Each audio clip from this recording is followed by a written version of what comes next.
Traveling around the country, talking to the radio announcers, the church people and the street people, telling them that God has smiled on me. God has smiled on you if you got breath in your body, if He woke you up this morning and started you on your way. But I want to tell you some stories of people that God smiled on. We know the story of Dr. Martin Luther King, how it started way back in Montgomery, Alabama in 1955, trying just to get dignity, trying to get respect. And he went all the way to the mountaintop. But he didn't forget about the brothers in the valley. He didn't forget about those trapped in the alley. And I hear Brother Martin King say, God has smiled on me. He's been good to me. Let me tell you, God has smiled on me. He's been so good to me. Then I see as Dr. King went on, another man stepping to the forefront by the name of John F. Kennedy, who rose up and said, let's not stand back. Let's not wait for a handout. Let's wait for a way out. He said, ask not what your country can do for you, but what you can do for your country. He said, don't us gravel and don't us moan, because God done smile on us. Let me say it. God has smiled on me. He has set me free. Let me say it. Yeah. One more time. I want to say it real slow. I'll say God has smiled on me. He has set me free. Pick it up. God has smiled on me. Yeah. I feel it. Then I went on backstage at the Apollo Theater and I saw a man come out and call him the King of Soul, James Brown. 400 years later, the sound of some assassin will be king. Wow, Alabama.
That DEI is a result of those that by law and later by enforcement would not deal with diversity, would not deal with including people of color, gender, sexual orientation, as well as disabled. And the conscious effort by government and the private sector to begin to equalize the opportunities of this country was something that makes it more humane and fair for all of us.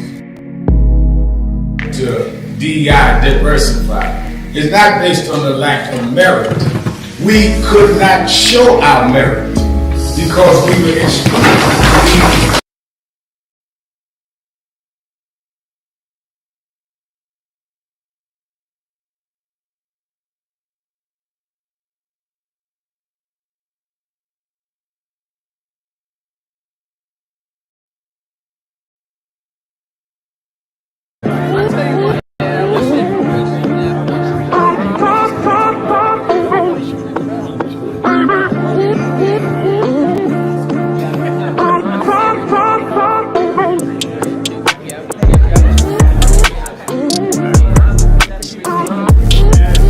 Keeping it real.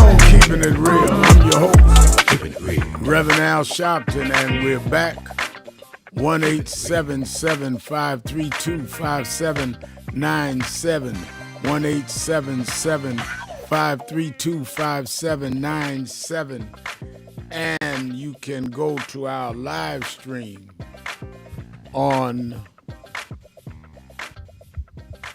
www.nationalactionnetwork.net, www.nationalactionnetwork.net, and you can type in a message. I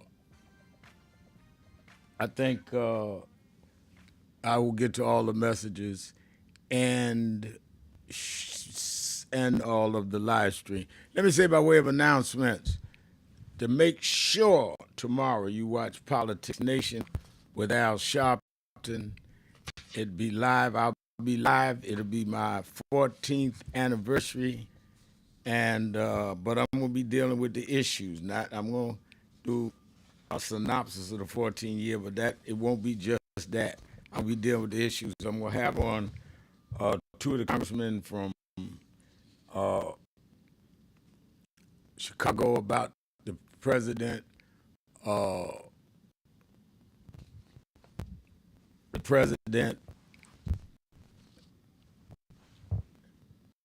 threatening to come into Chicago. I'm going to have two members of Congress on tomorrow. I'm going to have Barbara Lee, the mayor of Oakland, where he's threatening to come in.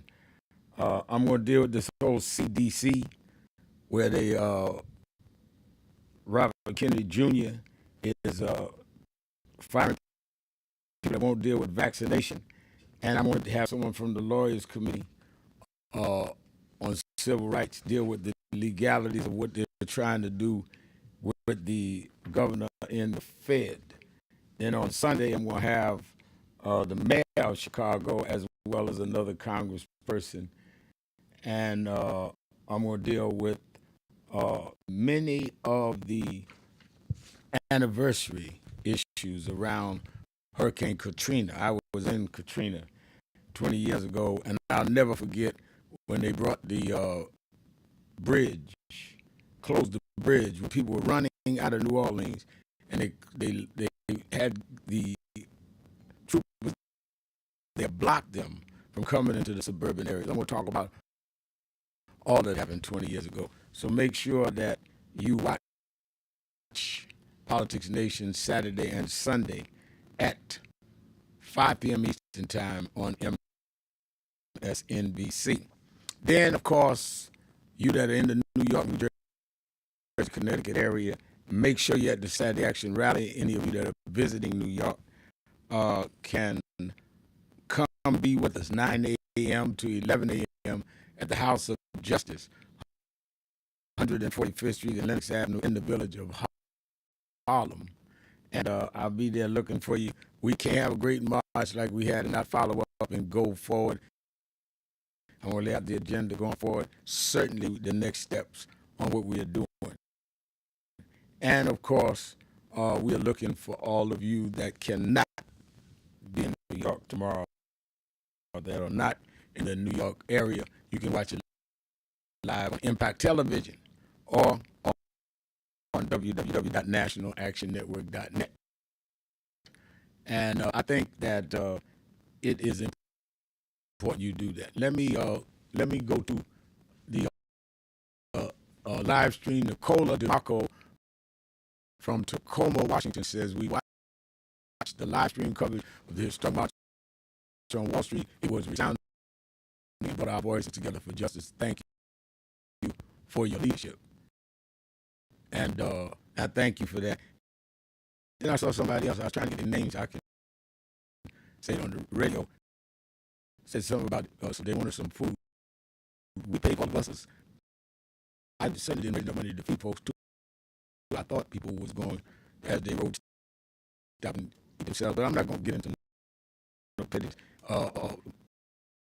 We had buses coming from 20-some cities, and people understood they go get a free bus ride. We was not charging them like some churches did. They were going to stop on the road and get something, and most of them did. So I'm not going to be able to do that. Let me also say that it is extremely important that we stay focused on these private companies, because these private companies are the ones that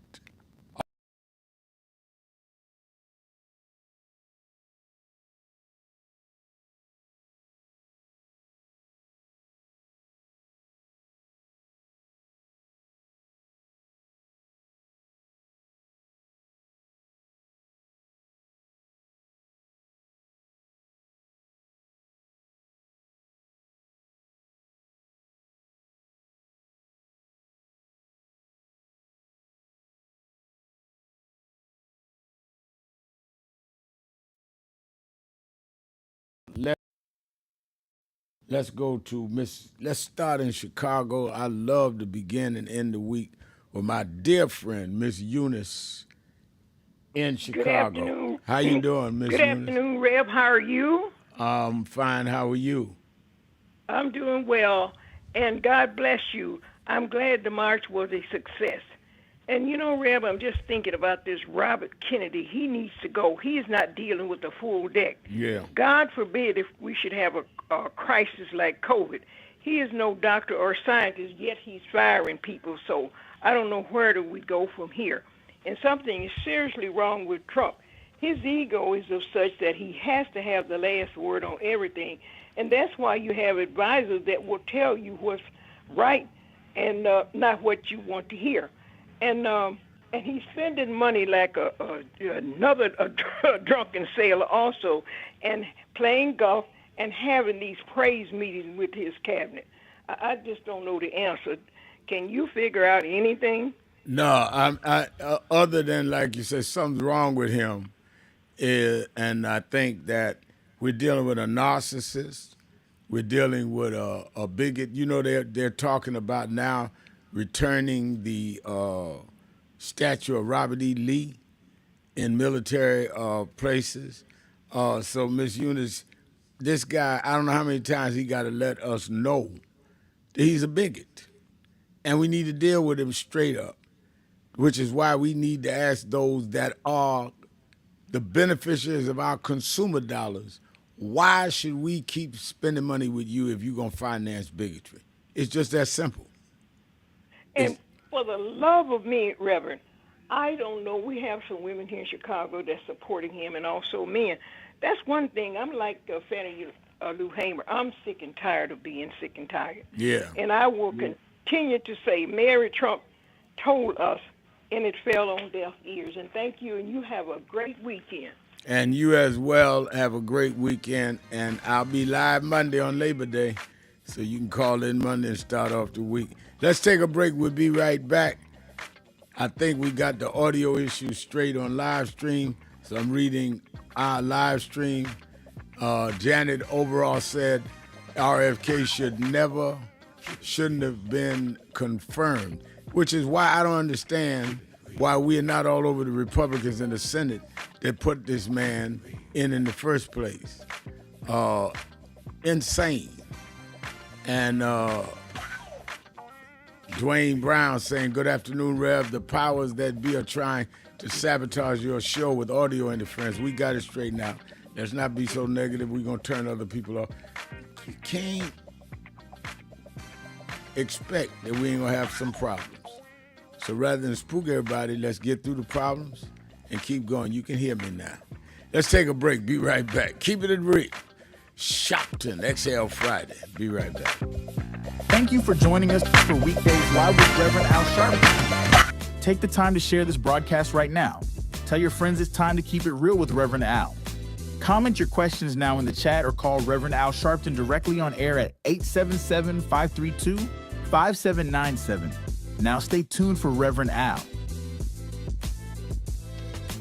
This is Reverend Al Sharpton. As you watch the broadcast, support National Action Network. Go to www.nationalactionnetwork.net and be involved.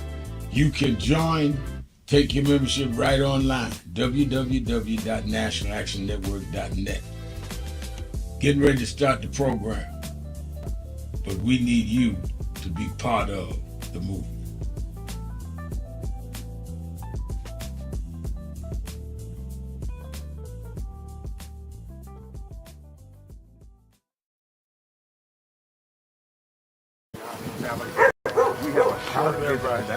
So we just wanted to greet you all and thank you for allowing us in. Yes, sir. We was here. They were on the plantation. Our family was on the plantation. Wow. And that's, of course, that's the slave house. It's one of the slave houses. Sir, it's been 13 years. That's right. Good to How see you you. been? Doing fine. Good.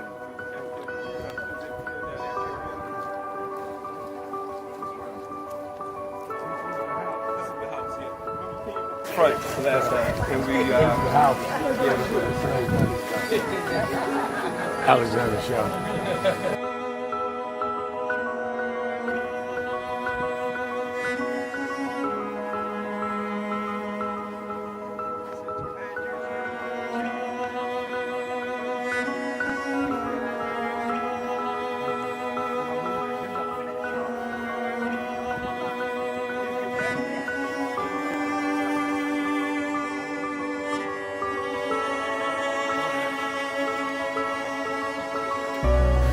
How many slaves were staying there? I have no idea. This is where they would have a slave. Yeah, that's when exactly. That was exactly.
The two people that most influenced my life were from South Carolina, James and Jesse.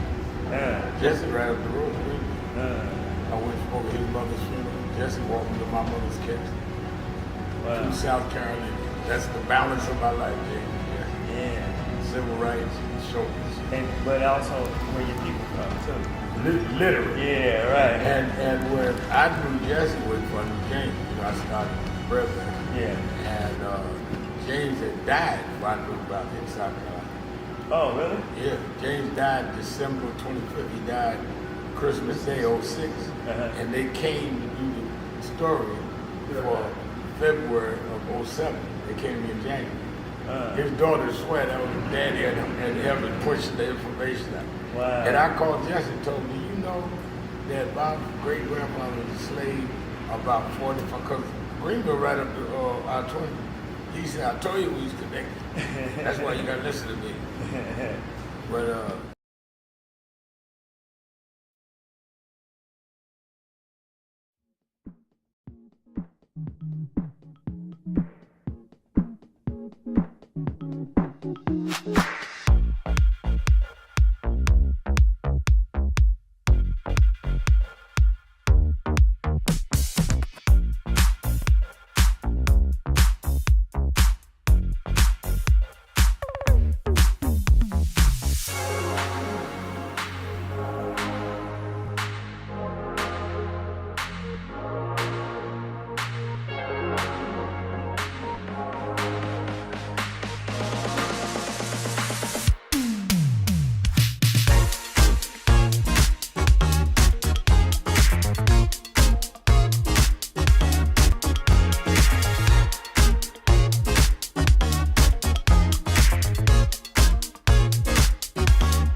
I want to ask you a question, and that is, what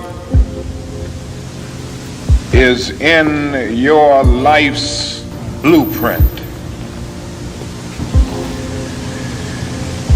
This is the most important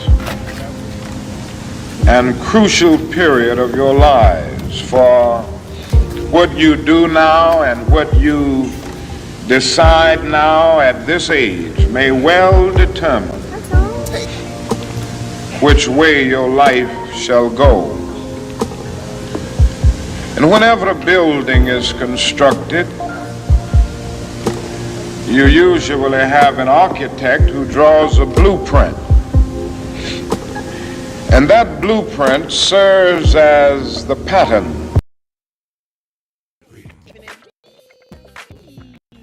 Keeping it real. I'm Dominique Sharpton, y'all, Reverend Sharpton's eldest daughter. Guess who's sitting in just for a segment? Reverend Sharpton just stepped away, but I'm sitting in the hot seat. As always, we're taking your calls across the country. You can join in on today's conversation by calling us at 1-877-532-5797, 1-877-532-5797, or you can join our message board that's watching us tuned in via live stream at nationalactionnetwork.net. Certainly, we are coming together on today on the precipice of what we considered a very moving and successful march on Wall Street on yesterday. So many people, thousands of people joined us in New York City as we marched and rallied. Literally for the first time in a decade that Wall Street literally heard the people. Loud, clear, undeniable. And on the 62nd anniversary of the March on Washington, where 62 years ago, we heard Reverend Dr. Martin Luther King Jr. stand on the steps of the Lincoln Memorial talking about he had a dream. And certainly we have carried Dr. King's dream forward with 10,000 or so that were united in action yesterday. And those of you who joined us or who watched us or who tuned in any capacity, who saw some of the footage from what happened at the march on Wall Street, it was nonviolent. We were moving with peace and unity, but we were standing up against some real serious causes. And so we definitely believe that we can continue to stand forward. The resistance matters. And in this climate and in this time with everything that's going on, we've got to stand united and we've got to stand strong. But we've got to be committed to really gaining the power of the people, right? And really honing in on the power of unity when we come together and we amplify our voice together and we stand together and we speak out together on the issues that are concerning us. And we come out in mass numbers. No one can ignore that. And the world saw that we mean serious business in this moment. And we're going to continue those efforts. We've got a lot going on, and we're going to continue to mobilize and organize because we believe that we, the people, can make a difference. Good afternoon to you, Queen Kim Washington. I see you on the message board and many others who are tuning in. I see my auntie Brenda. Hey, Dominique, the march was amazing. Thank you, auntie, for tuning in. Georgia, Daniel, thank you for your accolades on the event. Brother Saint, good afternoon to you as well. And those that are holding on, I know that you're holding on. You want to speak to the Rev, but we want you to definitely contribute to the conversation because we got a lot to talk about, and we got to keep it real. And I feel like, in this moment, there were so many young people that were there yesterday, and I was really grateful for the opportunity to be able to walk through and talk to people and really hear from, why people felt the need to really be there.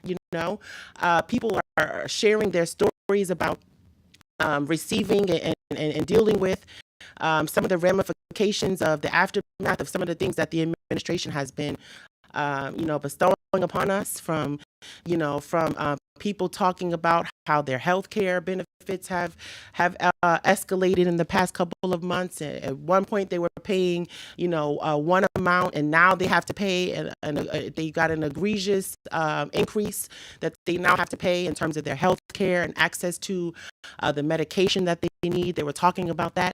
They were talking about their access to jobs and their access to feeling safe in their communities, whether it be what's happening with what is happening in D.C., where, federal government is now coming in, just taking over and standing ground in various cities across the country.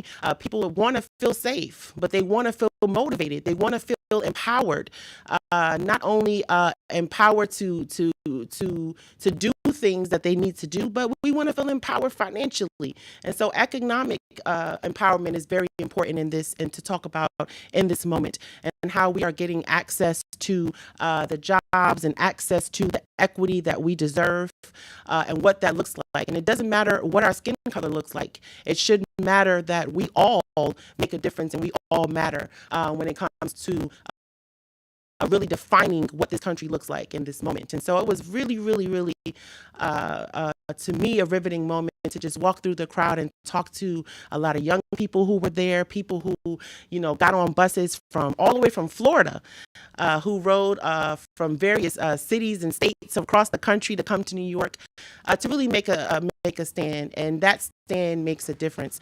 And so it was just great to see that. Let's go back to the phones. I want to talk to a few people if we can. We know that we have just a few minutes, and Rev is going to be joining us momentarily. Jalen, come help me with this screen, please.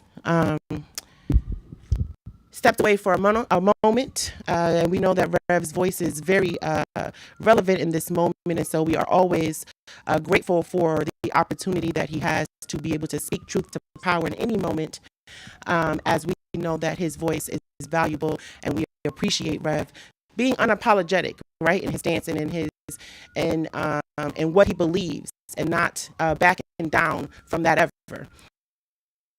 We know that sometimes we criticize our leaders, right? We hard on our people, and we are harder on our leaders.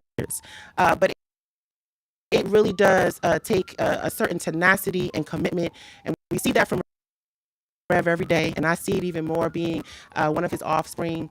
But to really to know that we have people like Reverend Sharpton, who's standing in the gap for us, who's speaking out for us, who is not afraid to really get involved, right, and stay committed to that. It really is a special thing that we have amongst us. And so I want to just take that opportunity to give accolades where they're due, and thank the Rev, my dad, for everything that he has done to really stand in that gap for us. And there's so many of you out there who are listening, who are involved, who are waiting to join in on the conversation today, who are also committed. And we see that, and we believe in that.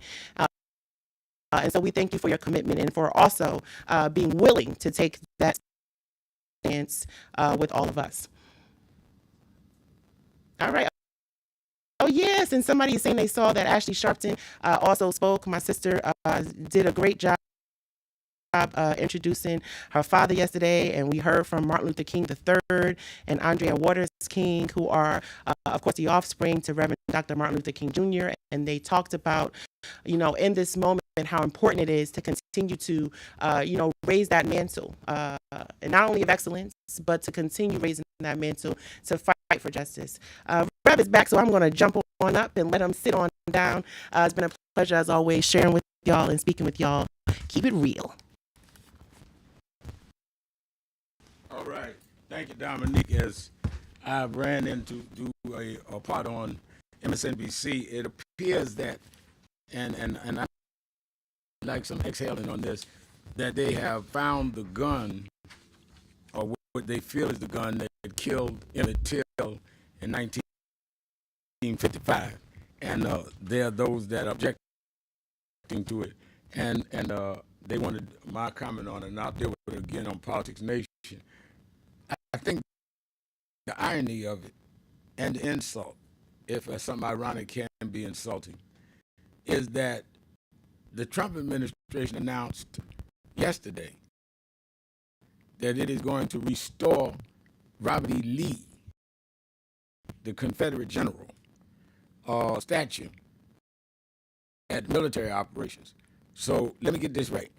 They're going to put racist Confederate generals who committed treason, fighting to overthrow the U.S. government over slavery. They're going to put their statues back that they were removed for that. While they want to remove from the Smithsonian Harriet Tubman's hymn book, Emmett Till's casket. And you got people out there that don't think this is racist. So you're going to honor a racist general who fought and killed Americans for the right to have slaves and was defeated. But those that were the victims of racism, victims of slavery, Harriet Tubman, and fought it to make this nation one nation under God, indivisible for all, you want to remove that.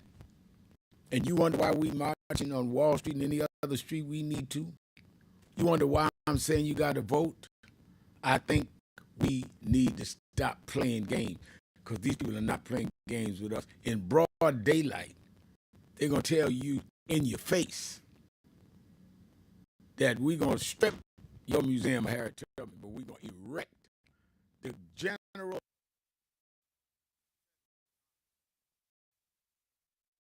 Beg you to go to a rally, or beg you even at home to turn on a TV show to show support and get information.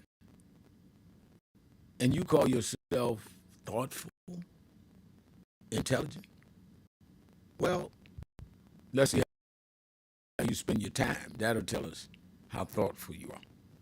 Let's take a break. It's Exhale Friday. I'm coming to everybody on the phones and on our live stream page, 1-877-532-5797, 1-877-532-5797, or you can go to live stream and you can text me a message on live stream and I'll try to read your message. Like James Thomas just wrote, Rev, what does Robert E. Lee and Donald Trump have in common? They're both losers. The South lost the war, but yet losers stick with each other. I think that is absolutely correct. And I think that we need to stick with each other. Like it or not, we all we got.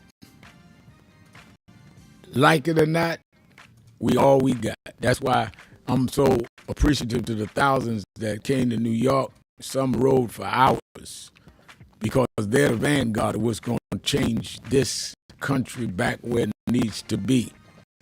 That's why I said the other day, and I say now, you need to stand up or shut up. Nobody care about how smart you are, how many speeches you can quote.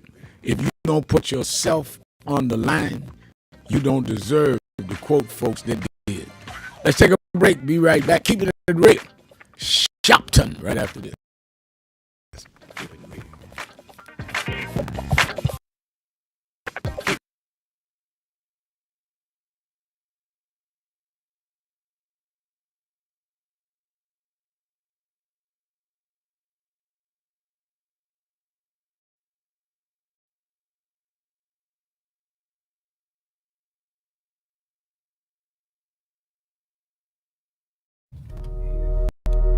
I would argue that DEI is a result of those that by law and later by enforcement would not deal with diversity, would not deal with including people of color, gender, sexual orientation, as well as disabled. And the conscious effort by government and the private sector to begin to equalize the opportunities of this country was something that makes it more humane and fair for all of us. To DEI, diversify, is not based on the lack of merit. We could not show our merit because we were extremely pompous conservatives that talk about we want a society based on merit. Well then, if it's based on merit, then why did you discriminate based on race and gender? Until they cut off much of the population and then had merit between white males. That was what they meant, not merit. Let's have real merit, but let's also make up the ground that those of us with merit was not able to compete.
I got a Tony. You got it. My daughter won a Tony Award. That's crazy. All right, congratulations. Thank you.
We've reduced a lot of our ministry to entertainment.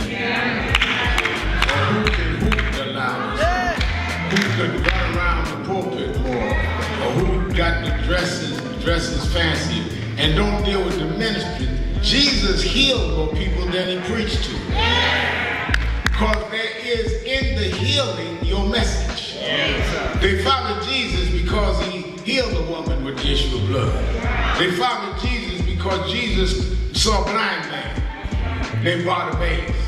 A lot of us would have dismissed him because he was a broke, poor, homeless, a blind man.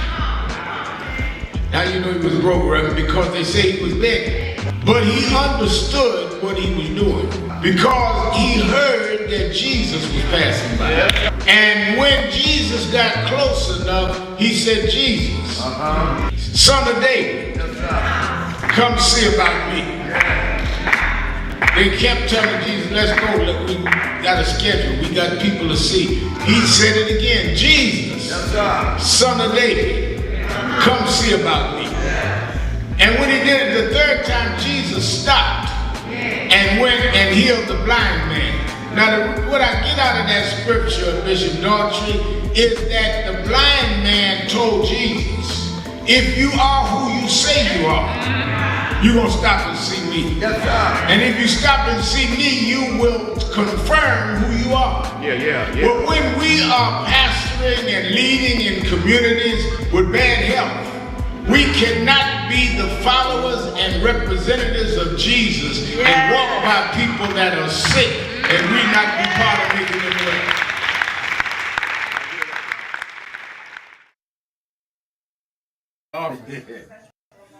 Rev, you know, you were right there From the beginning. with the stuff that Yep. was going on in Brooklyn at that time, at Howard Beach. You were right there. He had in one of the early movies, he had my name. Then he put me in Malcolm, but I wasn't even old enough to know Malcolm. So we've been through it all. For those who see Malcolm X, it's 3 hours. But fast forward to the scene yourself, Yep. Bobby Seale. Right. Bobby Seale, Denzel, and me. Yeah. Denzel was on the set. Now, let me ask a question. Yep. What was your weight on that scene? I probably about 270. I was bigger then. Yeah. Still had the hair back. Yeah, you had the head on. Nah, it was Denzel, yourself, and Bobby Seale. yeah, all in one scene. And also, there was no cut. So we went like this. That's right. That's right. That's right. Yeah. Only Spike could have done that. It's my brother right here. My baby. Brooklyn's in the house. Yes, sir. Brooklyn's in the house. BK.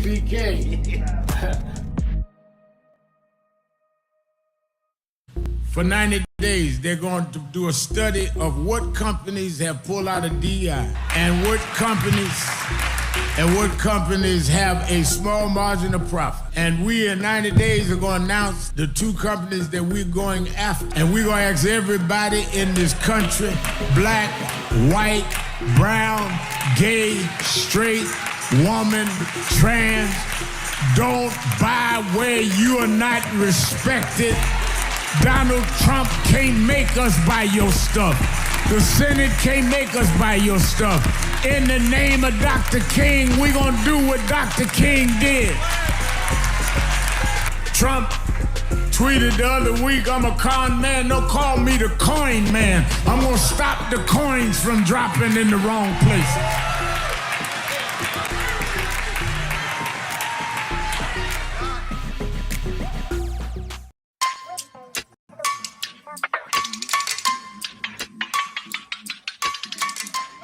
Hey, what's up? They got, they're doing, thank you. They're doing, what's on your mind? Yeah. All right, then, we got a birthday this week. I got to talk about that. Oh, no. Happy birthday this weekend. And Carrie White's birthday, right? Corey's birthday is today. Yeah, and I got to tell Reverend Birthday reading Daniel 5th chapter. I want him to read. And I'm ready. Got a message from today, so we'll be on the air in what? Half hour. About a half hour. You should tune in to the WBLS 107.5 FM and National Impact and www.nationalnetwork.net. All right, I'm ready. Make sure you operate on time or I'll tell them I owe y'all. It's been a long time coming, but I know 1968. Dr. Martin Luther King was killed.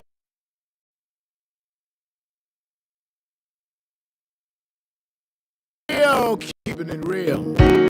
I am your host, Reverend Al Sharpton, and we're back.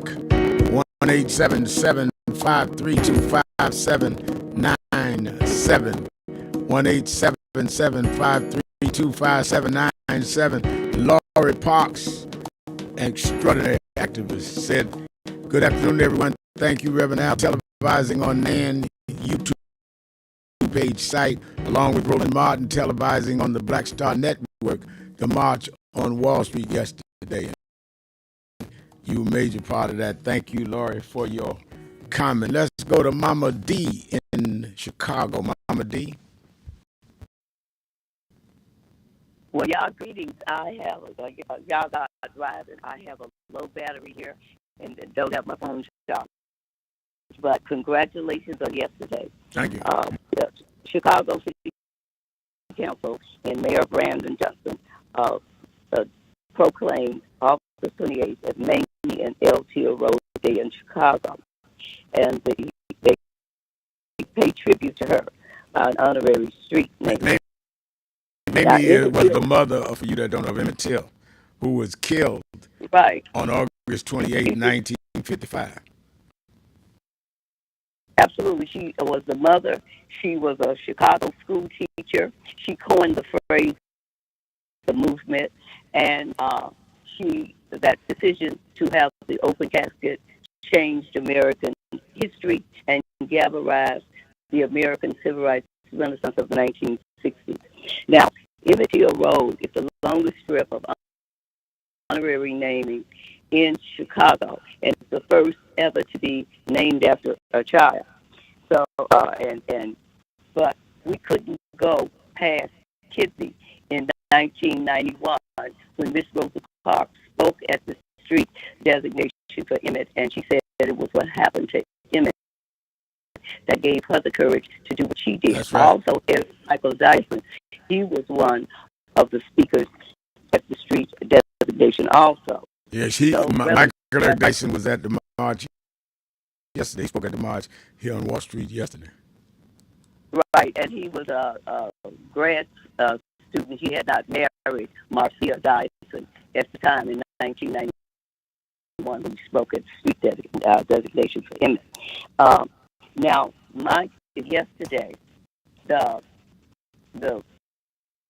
what happened to the children killed in the Catholic Church?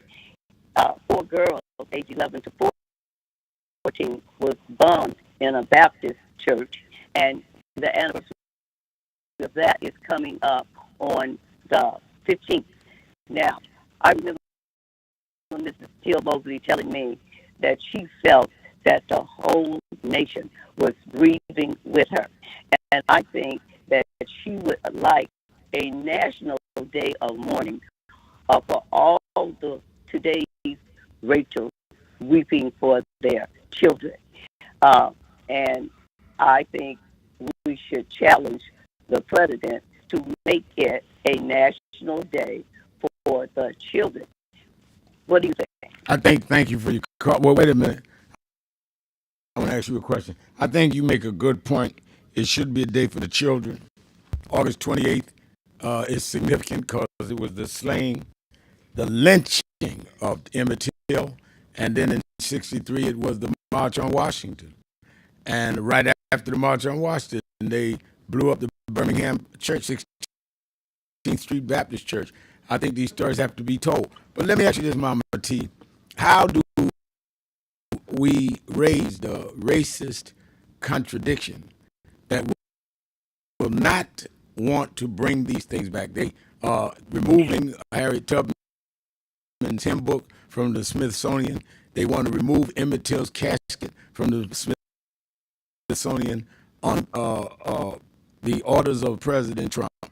Yet he's ordering that they restore the Confederate General Robert E. Lee's statue. And, you know, some people say, some of you or whoever was supporting Trump. Explain to me how we support that kind of racism. I don't think we support that. I think we don't do their game. We stick to our end game. As a heart and mind damage survivor, we march, were children freedom fighters. We marched, we were water hosed down, we were jailed, we were beaten, and 4 girls died in the struggle. So we need to tell our children today, they don't have to wait.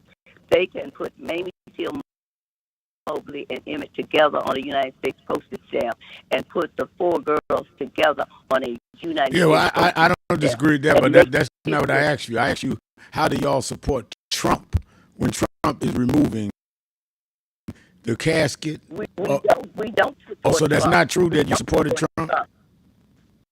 We don't support Trump. Okay, good. I'm glad to hear that. We don't support Trump. We support telling our children that they don't have to wait, that they too can be freedom fighters. They can, age 70 75 to 84 are the freedom fighters. And we freedom fighters fight for a cause. They do not fight each other. And so it is time. No, but I think that is right. I just wanted to be clear because somebody had called, two people in the show and said y'all were supporting Trump. So I wanted to ask you direct. You said you're not supporting Trump because you can. Whoa. Let me finish raising the question. You cannot support being a freedom fighter and support a Confederate and one that honors slave masters. So we can play language games all we want. If we support Trump, we are not freedom fighters. We are sellouts. Period. End of story. Now, what I'm saying is, history is what it is, and we cannot undo it. Your right to vote for whoever you want to is a right. Yeah. I don't recall anybody, and all the people except for Donald Trump were slave owners. Every one of them. Everyone. Whoa. That's not true. That's not true. That's not true. That's not true. That's not true. And first of all, you had what's not true? That everyone other than Donald Trump that was the president was a slave owner. No, what I'm saying is Donald Trump became president after 1865. Right.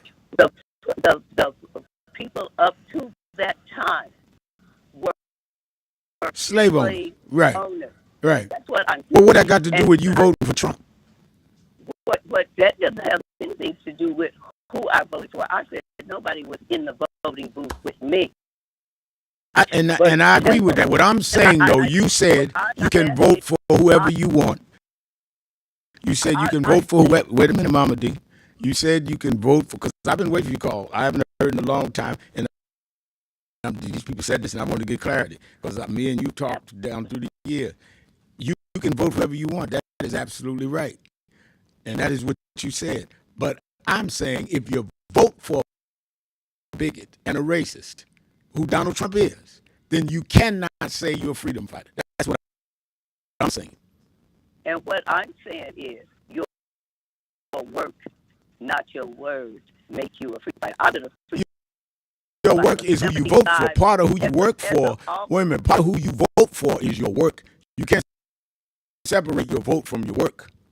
I was a freedom fighter for 75 years. Right. I received my sheet on the, and that was as of August 28th, yesterday.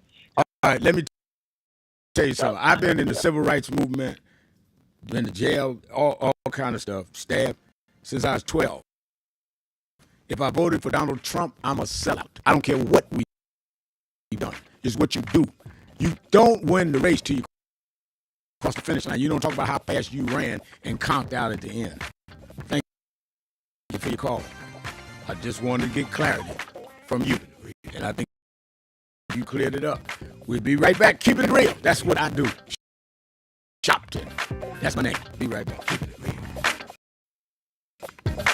Breaking news.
Sharpton's attack, all the way down to his shoes at the march.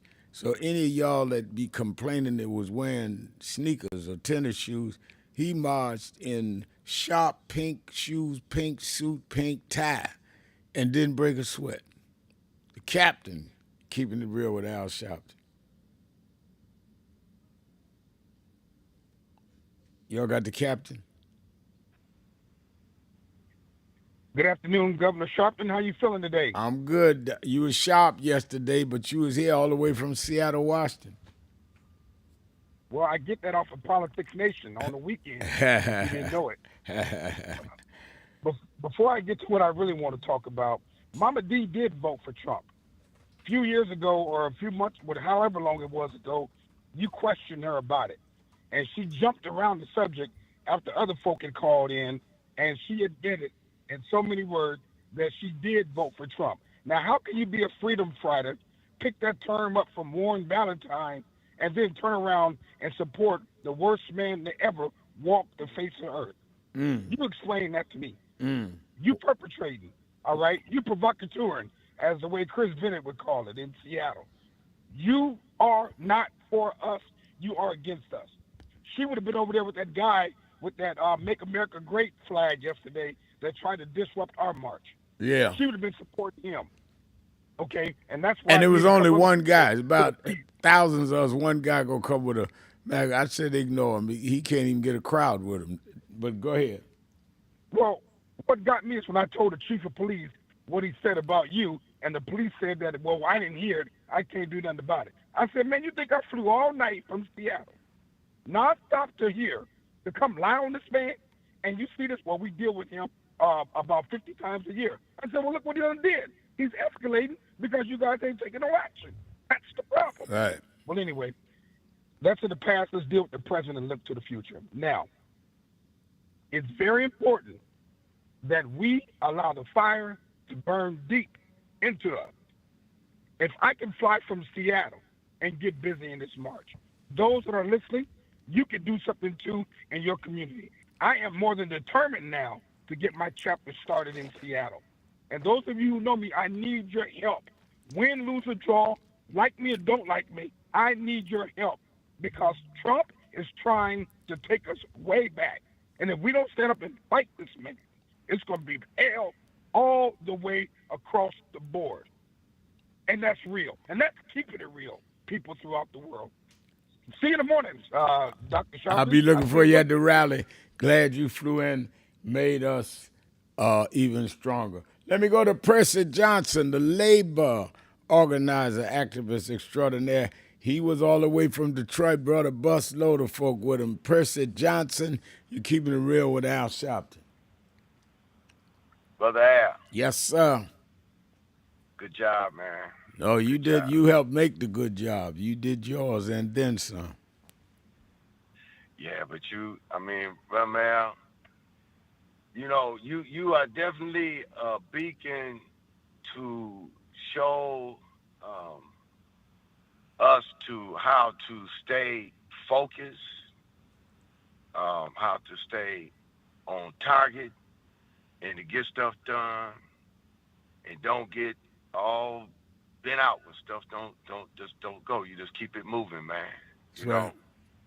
So you a smooth operator, right, man.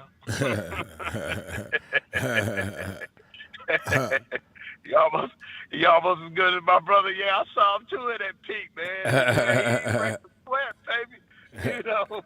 I'm like, I thought he was about to be from Chicago, though, man. Because you know how we dress up from Detroit in Chicago, man. Ain't no doubt about that. Ain't no doubt about that.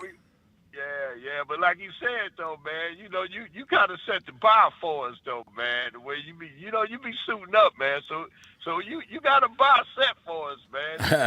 All right, man.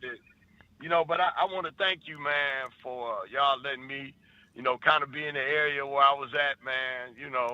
I appreciate y'all, man. Just let me be among you guys and be part of that. No, you supposed to be there. Nah. You supposed to be there. Okay. Reverend Williams looked out for me, and kind of, help me get in there, man. So I appreciate y'all. But you know, Rev Mal, I'm ready. I'm ready for the list of you know, I'm an action person. You know, like I'm waiting for the call, the charge of who we gonna be buying from and who we not gonna be buying from, so we can you know where we're supposed to be putting our dollars to not help the ones that are against us, you know, and like you all was saying earlier too about the lady, you know, I mean, come on now, we in a fight, man, for our people not to be oppressed. Right. You know, and if you're gonna be out here to lift people up and give people a chance just to be respected and get the value that they're supposed to be getting from their tax dollars and their leadership, voting for somebody that's oppressing us is taking all away all our effort of what we're doing. You know, and that's what we face with. Right. And it's just, you know, and it's just, you know, now it's just, so I was able, you know, I busted leave New York to 8 o'clock last night. So I was able to kind of mingle with some of the after crowd still waiting, you know, to leave and talk. And I'm listening to people, you know, and I asked a question of one lady, you know, she, you know, so what are you going to do when you go back? You know, and then we kind of got into this conversation on how, well, you know, Democrats, they, Biden should have, you know, he should have used executive power like Trump is using. And the Democrats, they get in positions and they don't use their executive power. And it's like, people don't seem to understand where the level where we are now, the fact that the other two wings of our government in D.C. are the check marks of when you have a president that's going rogue like he is. They're supposed to step in and stop him when he's breaking policy and breaking law. But they all together. Right. And they got the majority power. You know, and that's why we have to understand how we have to take that majority power away from them at them three levels of government in our national leadership. And we're seeing how in Texas, how they have the three powers of majority power, where they're messing with Jerry rigging the lines. And there's got to be conversation on, we ought to see now that how we need to really take away the power of our elected officials, drawing the lines to where it should be the nonpartisan system put in play that's putting the lines together to where we're connecting districts together, block by block, city by city, and as square as possible, you know? And those how the lines should be shaped. And, you know, and Reverend Allen, and I had a thought while I was talking to a young man, that for me would be a good place to use this data technology with IT to really get the tally of our census in our communities and really draw the lines that are going to really keep us connected, like I said, block by block and city by city, to where the lines are not shaped, to where our leadership is shaping the lines, to where they're fixing it for, they make it what, like the bill we passed, it was called People Not Politicians, to draw the lines. And we need to take that power away from the elected officials of drawing the line, because they gonna draw the line to help them win. Yeah. Oh, there. That's just that's just the way it is. So we're seeing evidence that policy needs to be, and that's a ballot initiative, citizens. Yeah. So this is the road that we got to civically, bottom line, Reverend Mel, we got to get civically engaged. Yeah, that's the bottom line. And we got to put policies in place that's gonna make it fair and equal for everybody, man, and not putting people in oppressed situations. And and there's one more thing, man. Wait a minute, but let me take my break. I'll hold you over. I got to take the break. Let's take the break. We'll bring them back after the break. Keeping it real. Sharpton. Be right back.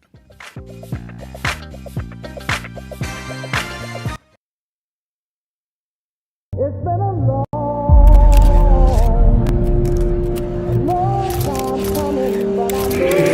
1968, Dr. Martin King was killed in Memphis, Tennessee.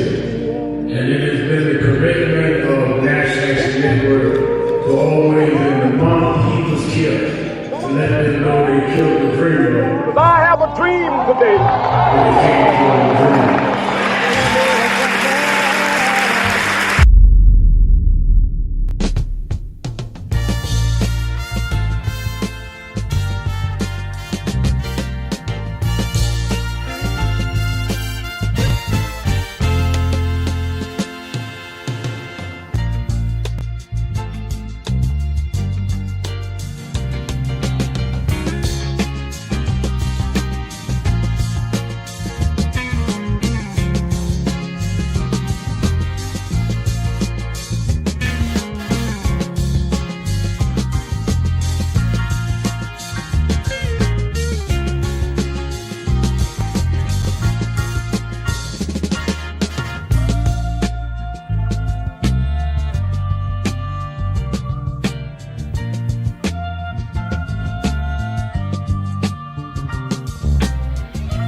I had a thought this morning that I want to share with you about mentorship. I am able to do a lot of what I do because I had great mentors, but there are correct ways and incorrect ways to mentor people, in my opinion. I was mentored as a boy preacher by Bishop F.D. Washington, one of the great Pentecostal preachers of his time. Then Reverend William Jones, who became my pastor after Bishop Washington died, who was unquestionably in the top 5 black church ministers, theologians. Reverend Jesse Jackson, who I started my activism under his leadership, he and Reverend Jones. And I learned politics directly as a youth director from Shirley Chisholm. So even though I didn't finish college, I had the most unique education in the world from being exposed to giants. But the one thing I learned is as I grew older and people started coming younger than me and wanted me to teach and mentor them, the magic of the mentors I had is they did not want me to be their clone. They wanted me to learn things from them and use my own gifts and talents in my own unique way and let me do things on my own, because they knew that if I flopped in some things, it would teach me for the other things. They'll come and help me once I was down, but they were not going to have me avoid being down. And they were not going to impose themselves on me. Why am I saying that? Because too many mentors want clones. And too many mentees want their mentors to put them on a pedestal. Oh, so-and-so didn't do this for me. Oh, so-and-so didn't open doors for me. If they got to open doors for you, it may mean that they knew you weren't ready to go through those doors. Their job is to prepare you. Your job is to develop your own skills, your own unique ways.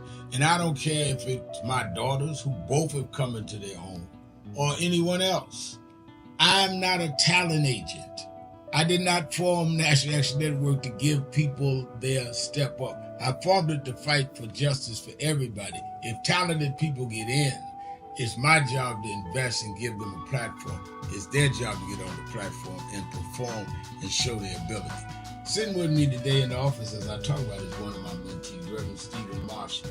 Now, Stephen, you just came around us when you were how old? 11 years old. 11 years old. You just turned 40 and now you're called to the ministry? Yes, sir. And what do you do in National Action Network? I help formulate policies, lead in various regions, but most importantly, I senior advisor you on all things from social justice strategies, politics, intergovernmental affairs, you name it, community organizing, all of that stuff. And I could go through scores of others. My daughter started Huddle. They got Huddles now, which is for young people to meet once a week all over the country. I just saw the video from the Las Vegas National Action Network chapter. Now, when you decided to preach, did I ever tell you to become a preacher? Not one time. Who called you to preach? The Lord. All right. And did I say go to this school or that school? No, sir. Did I open this door, that door? Did I tell you be ready when the doors open? Always be ready and prepared. And that's what I'm saying. Get you some young people than you that you can help along the way. But don't be their talent agent. Their talent must speak for themselves. And anybody that grumbles with you about so-and-so didn't do something for them, maybe it's because they didn't feel you were ready, or that they felt if they did it, you wouldn't do it on your own. But we all don't live forever. I want the next generation to speak of me, of National Action Network, and others, the way I speak of Reverend Jones and Bishop Washington and Shirley Chisholm and Reverend Jackson. But I just don't want young people to feel that somebody ought to give them the reins of leadership or give them the reins of business or whatever it is you're in.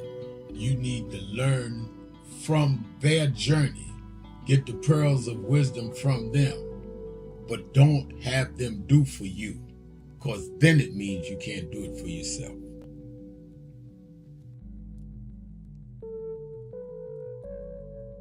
Stop telling yourself you're not confident of what you could do. When people with half your skills and a quarter of your talent have gone on to create big waves in life, if you look at them and you know you're more gifted than them, then what is your problem? You are looking for someone to come and drag you into success. You've got to use what you have, which is, in my judgment, more skillful than others I've known in your area. Use that and believe in that, and your confidence will build up as you get going and start doing. And don't chase the spotlight. Sharpen your skills. Live in your purpose. And you'll get so good the spotlight will be chasing.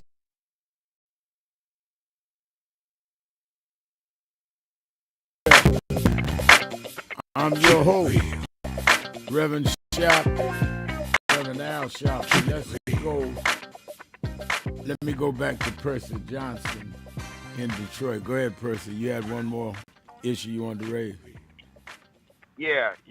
Hey, and you know, I'm in the picture of that banner that you using while you guys are holding the banner, man. Okay, great. Yeah, I've been there right behind it. Now that was the governor that was there, right? No. Was that the governor? Okay, so the lady I thought was the governor, that was the lady that's wanted another union. Probably, yeah, one of the labor leaders, probably. Yeah, they had on the pink blouse. I mean jacket. Had on the pink jacket. But anyway, Reverend. Oh, and I got a canister that they had your NAN posters and stuff in. I picked up and I looked at the address and it's got Miss Marcia's name on it, man. so I was able to roll up those posters that we had, fight for a better future and the power, the finish using our power to do good. You know, I kind of collect those so I could give them to some of my union members. But anyway, but this is really what I want to talk about. So there's some cards that were left there, and I'm kind of a little saddened that it was a box of cards that the National Education Association were passing out, and it's got a QR code on it that's really giving information that's showing all the stuff that Biden is doing and the policies that we were asking for labor to pass and get done. And then they had this statement. I'm going to read it. There has never been a more apparent time than now to stand together against the attack on our democracy, which education is the cornerstone of. That's why educators, parents, community leaders, and allies are organizing, mobilizing, and using every tool available to protect our students and their future. And it's got a QR code.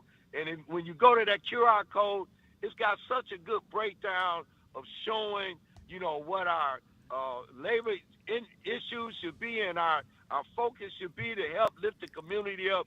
And I just wish I wouldn't have seen that box of all them cars that didn't get turned out, the people to get a hold to. But I grabbed a bunch of them, and I'm going to use it. I'm going to pass them out down here and let people take advantage of this. Yeah, I wish I had known. See, I wish I had known about the boxers, Becky Pringle, president of NEA, supported the march, because I would have said from the platform with all those people out there to make sure they got it. But thank you for your call. absolutely. Let me Absolutely, say, man. let me say that by way of announcements, I didn't do. They texted me. I didn't do announcement this hour. I will be live on Politics Nation tomorrow and Sunday, and 5 p.m. Eastern Time, and it is our anniversary weekend, 14 years on air on MSNBC Politics Nation, but we're going to deal with the issues. I have 2 congressmen on tomorrow from Chicago talking about President Trump's threat to come into Chicago with National Guard like he did Washington. 2 members of Congress on that. I'm going to have the mayor of Oakland, California, Barbara Lee, who I know many, many, many years, even before she went to Congress. She'll be on.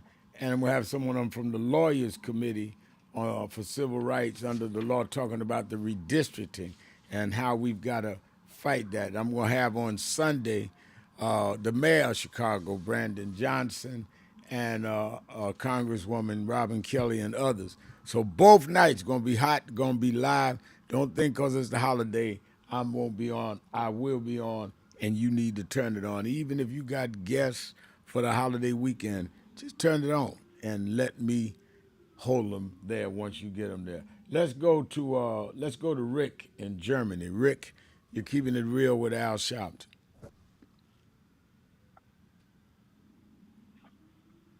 Is Rick there? All right, I don't hear Rick. Let's go to... Can you hear me now? Yeah, I hear you now, yes. Good day, Brother Sharpton. Good day. First of all, let me say congratulations on a march and rally without major violent incident. Second, it is my understanding that President Trump's deployment of federal police, the National Guard, and a federalized D.C. police force only lasts 30 days. Do you know when the 30-day deployment is finished? I think the 30 days is supposed to be up in about 10 days to 2 weeks. Then the challenge is he's going to ask the Congress to extend it, and we don't know what happens there.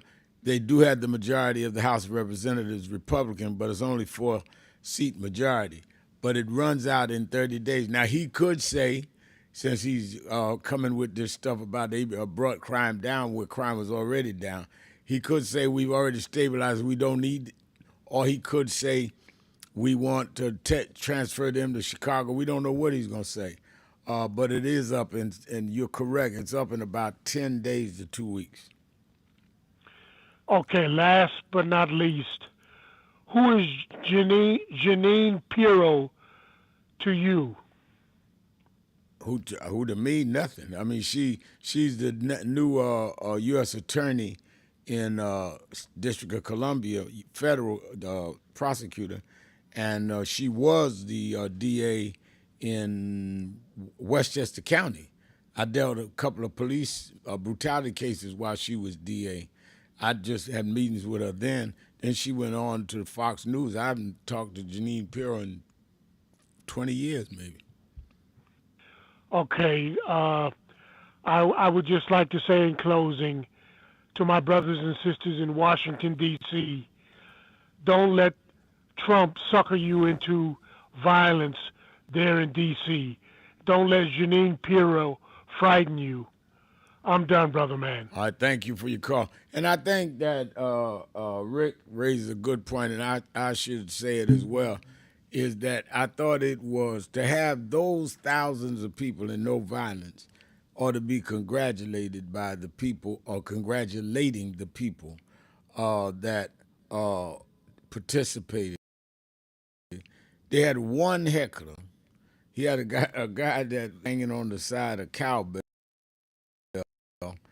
and everybody just ignored him. He was calling me names, calling Danny names, And but then the police told us he shows up at all the Mandani rallies. He's stalking Mandani. There's only one guy, and all them thousands of people. I said, if y'all let one guy get y'all off of what y'all doing, then there's something wrong with y'all. So we just ignored him. But there was no incidents and no violence, and that level of crowd and where we were shows we have more discipline than people think. And we always need to show that we are not only as good as anybody else, better, because we can handle our business and not get crazy. Let me go to Tommy in Chicago. Tommy, you're keeping it real with Al Sharpton. Well, Reverend Al, first of all, for me, it's nothing but confirmation because you are the same individual who was told that there was no longer a need for you and that you could go and retire or do whatever it is that preachers do. It is also you, Reverend Al, the individual who begged and pleaded with the tyranny of the Koch brothers, the redistricting, and the importance of voting. Rev, it is amazing and astounding to me that at some point why individuals don't recognize and understand providence. Because first of all, when any of the marches ever took place, it was the same way. Except for those, as you're starting to recognize now, how can we go anywhere if we don't get rid of the rats that's amongst us, or at least allow us to recognize that we know who you are and what you are? Because that's where we are now. No matter how I feel personally about my personal experiences and things that has happened to me, it is no way in God's name or anything that I could stand for humanistically, morally, spiritually, mentally, could not understand the absolute importance of this particular vote. And as a result of it, now individuals is acting like you don't see what you see, which is absolutely, clearly history repeating itself. And no one, I don't need to say it more than you yourself. That's so, right. Rev, from me to you, it's not nothing that you will achieve. If you pull up in an aircraft carrier, all I'm going to say is, damn, Rev, looking good, man. You got to be the ride. That's how much I love you. Love you, Tommy. Thank you now. Thank you now. Let's take the break. Be right back. Keeping it real. Sharpton. Be right back. Breaking news.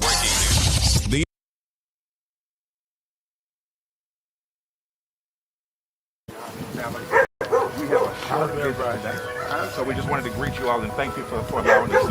Yes, sir. We were with Gold. Yeah. We was here. They were on the plantation. Our family was on the plantation. Wow. And that's, of course, that's the slave house. That's one of the slave houses. Good to see you again, sir. It's been 13 years. That's right. Good to How see you been? Doing fine.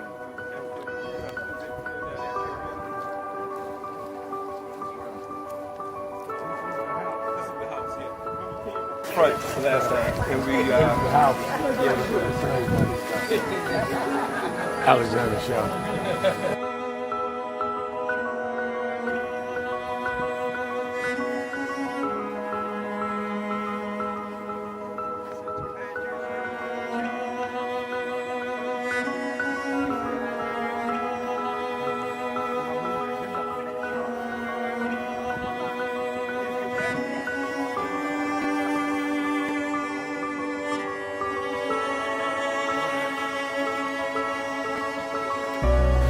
How many slaves were staying here? I have no idea.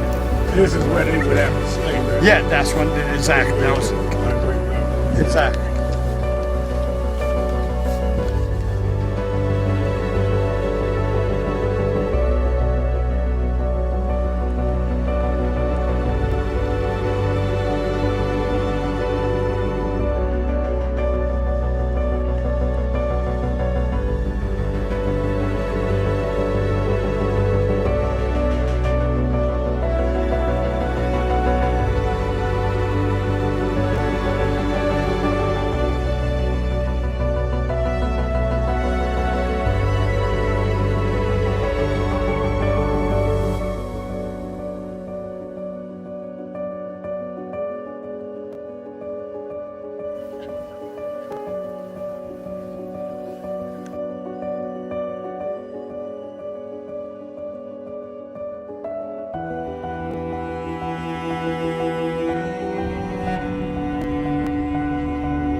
The two people that most influenced my life were from South Carolina, James and Jesse. Jesse right up the road with me. I went over his mother's funeral. Jesse walked me to my mother's casket. Wow. South Carolina. That's the balance of my life, James. Yeah. Civil rights, shoulders. But also where your people come too. Literally. Yeah, right. And when I knew Jesse was from James, I started president. Yeah. And James had died before I knew about him in South Carolina. Oh, really? Yeah. James died December 25th. He died Christmas Day, 06. And they came to do the story for February of 07. They came in January. His daughter swear that was his daddy and helping push the information out. Wow. And I called Jesse and told him, do you know that my great-grandfather was a slave about 45, because Greenville right up to I-20. He said, I told you we was connected. That's why you got to listen to me. But, no.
That DEI is a result of those that by law and later by enforcement would not deal with diversity, would not deal with including people of color, gender, sexual orientation, as well as disabled. And the conscious effort by government and the private sector to begin to equalize the opportunities of this country was something that makes it more humane and fair for all of us.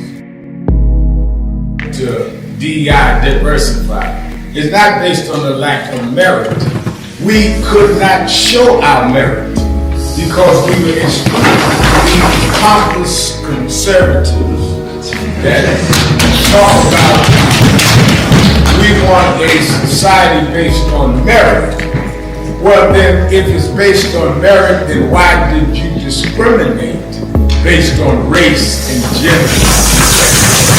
Until they cut off much of the population and then had merit between white males. That was what they meant, not merit. Let's have real merit, but let's also make up the ground that those of us with merit was not able to compete.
For 90 days, they're going to do a study of what companies have pulled out of DEI and what companies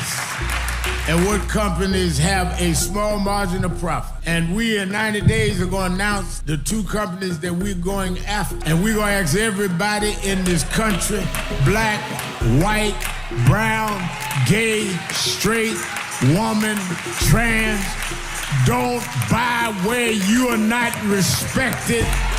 Donald Trump can't make us buy your stuff. The Senate can't make us buy your stuff. In the name of Dr. King, we're going to do what Dr. King did. Trump tweeted the other week, I'm a con man, don't call me the coin man. I'm going to stop the coins from dropping in the wrong place.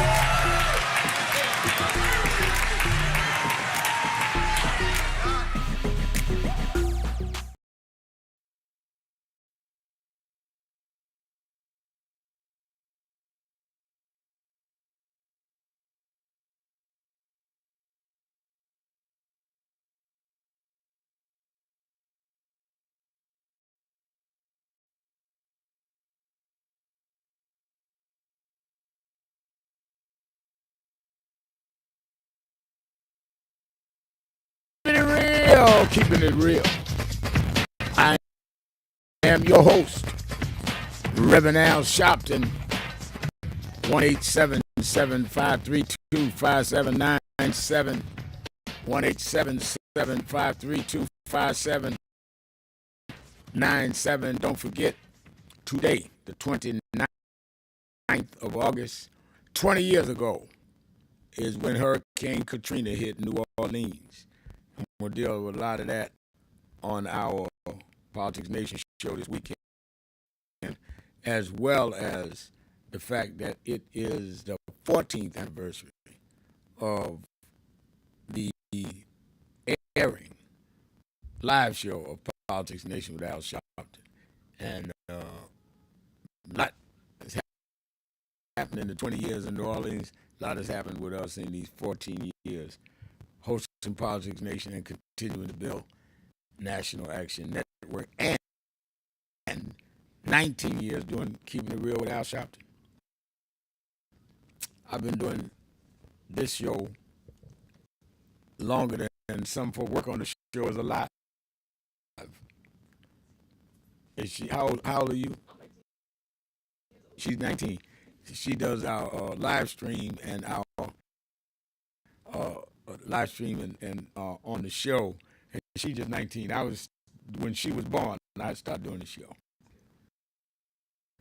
That either means I got long standing or I hung around too long. Either one. I'll take them both. Let me bring on our co-host in the show for the week, every week. And many of those years, if he wasn't a co-host, first it was George Curry. Then he replaced George Curry after George Curry passed. But he was listening every time when George Curry was doing it and was a guest then. And, of course, he spoke yesterday at the rally at Wall Street, brought busloads from Detroit. He is the senior pastor of the historic King Solomon Baptist Church of Detroit and the head of National Expansion, Michigan State Chair of National Action Network, the Reverend Charles Williams II. How you doing, Reverend? All is well. Rev, we marched, and we marched not with hundreds, we marched with thousands. Look, for those of you all across the country, if you didn't make it, I think you missed the opportunity to be a part of history. Wall Street and the African American agenda has never been put on display as well as it was on yesterday. And so we salute National Action Network and all of those across the country who decided to take off a day, who decided to take off a couple days and travel by bus, travel by air, and make it to that historic African burial ground, slave African burial ground. Marched and sent messages to corporations, banks, and industry leaders all across the world that we will not be disrespected no more. So thank you for your leadership, Reverend Allen. Thank you to those who came out. Rev, as we move forward, folks have to come off the sidelines. This is the time that we get involved in the movement. And so, as I exhale today, coming off of a successful march on yesterday, National Action Network led that march on yesterday with the help and support of labor unions. I saw Lee Saunders from the American Federation of State County Municipal Boards and AFT and others. SEIU 1199 jumping back in action. All of those who have come together, we have come together for a collective purpose, and you don't want your interest to be on the sidelines. So this is the time to join National Action Network. This is the time to say, I didn't able to make it to the march, or I did make it to the march, and I need to be a part of something moving. Join us by going to nationalactionnetwork.net. We got Saturday rallies across the country, and we got group meetings and meetings across the country. And make sure you become a part of a chapter. I heard Tennessee, I heard LA, I heard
us off of our message. And I think that was important. And I think it was important, Reverend Williams, that we not only showed diversity in terms of age, but we also had different people, different communities come. All of that I think is important. And I think that it is something that we got to build on. It's not a one-day movement. One day give us a spark. We got to keep building on that. I can't hear you. Through. Okay, go ahead. That inspiration will carry us through to midterms and beyond. That's what I'm hoping for. All right, thank you for your call. Reverend Williams, are you there? I don't hear him. Yeah, I'm gonna go check his connection. All right, I think something's with his connection. Let me go to Andre J. in Chicago. Andre J., you're keeping it real with Al Sharpton. Hey, good afternoon to you, Reverend Sharpton, and congratulations on the successful march. And I hope you and the family is feeling well. Yeah, Rev, thank you. Rev, I listen to the radio quite a bit, the WVON, right? And I've heard Mama D numerous times.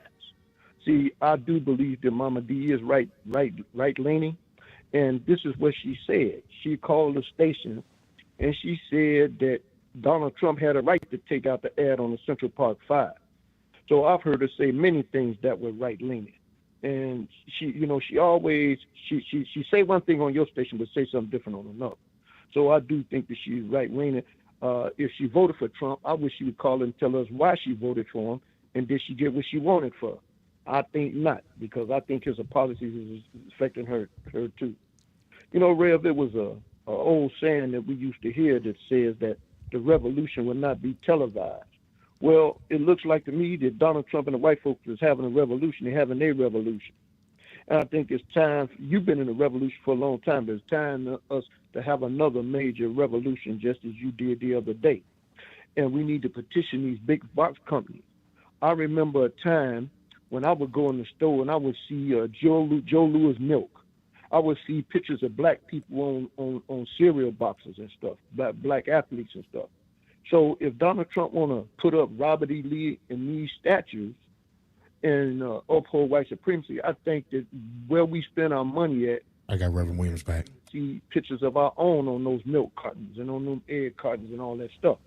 So maybe they can be petitioned to do something like that with the cereal boxes and Jewels and Kroger and Walgreens and stuff. And if they can't put statues outside their store, they can put murals on the wall that depict pictures of black people, Jesse Owens and the civil rights leaders and stuff like that. Well, let me address that on the other side of the break. Thank you for your call. Let's take a break. We'll be right back. Sharpton Williams, be right back. Keeping it real. Stop telling yourself you're not confident of what you could do. When people with half your skills and a quarter of your talent have gone on to create big waves in life, if you look at them and you know you're more gifted than them, then what is your problem? You are looking for someone to come and drag you into success. You've got to use what you have, which is, in my judgment, more skillful than others I've known in your areas. Use that and believe in that, and your confidence will build up as you get going and start doing. And don't chase the spotlight. Sharpen your skills. Live in your purpose. And you'll get so good the spotlight will be chasing you. Be so good they can't help but talk about you and put the spotlight on you. You don't get your energy from chasing the spotlight. You get your energy by chasing your purpose. The spotlight and other adulation will come with it. Have a great day.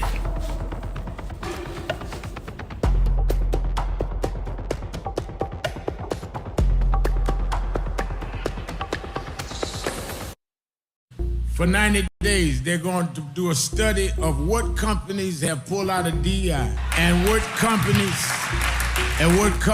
have a small margin of profit. And we in 90 days are going to announce the 2 companies that we're going after. And we're going to ask everybody in this country, black, white, brown, gay, straight, woman, trans, don't buy where you are not respected.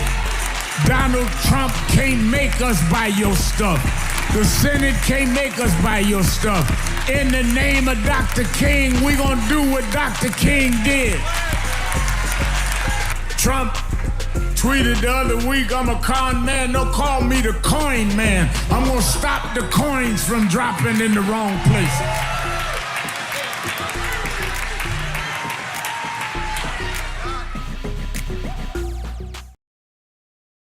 So who is Al Sharpton anyway? Who is this 33-year-old preacher without a church? A number of black New Yorkers as well.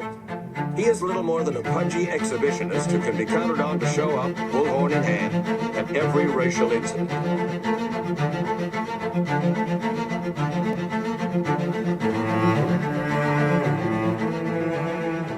I often quote Mark Twain saying, "The two most important moments in life is the moment you are born and the moment you find out why you were born." I had a very troubling conversation the other day that prompted me to do this little video. Young man that I've known a while came to me and he was crushed. I mean, really crushed, because people were criticizing his work. He's in the ministry, but he's also an actor. And he said he couldn't understand why people were jumping all over, criticizing him, trying to find scandalous and derogatory things about him.